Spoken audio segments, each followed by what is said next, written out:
मुख्यमंत्री ब्रजेश पाठक ने कहा, राष्ट्रीय स्वयंसेवक संघ के शताब्दी वर्ष के अवसर पर प्रदेशवासियों की ओर से मैं राष्ट्रीय स्वयंसेवक संघ के सभी पूर्वजों को हृदय की गहराइयों से श्रद्धा सुमन अर्पित करता हूं।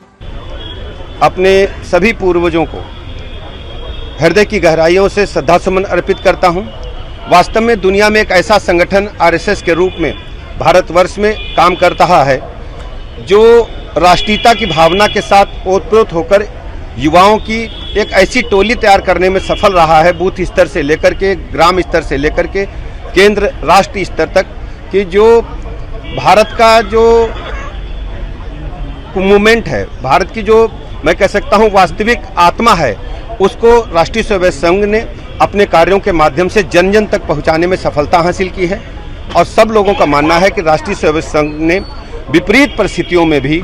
भारत के एक एक नागरिक के साथ खड़े होकर के सिद्ध कर दिया है कि वास्तव में स्वयंसेवक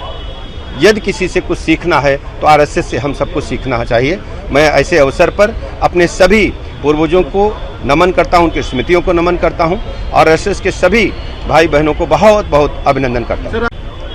अपने सभी पूर्वजों को हृदय की गहराइयों से श्रद्धा सुमन अर्पित करता हूं।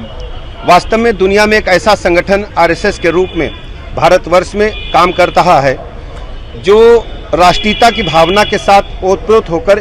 युवाओं की एक ऐसी टोली तैयार करने में सफल रहा है, बूथ स्तर से लेकर के ग्राम स्तर से लेकर के केंद्र राष्ट्रीय स्तर तक, कि जो भारत का जो मूवमेंट है, भारत की जो मैं कह सकता हूं वास्तविक आत्मा है, उसको राष्ट्रीय स्वयंसेवक संघ ने अपने कार्यों के माध्यम से जन जन तक पहुंचाने में सफलता हासिल की है। और सब लोगों का मानना है कि राष्ट्रीय स्वयंसेवक संघ ने विपरीत परिस्थितियों में भी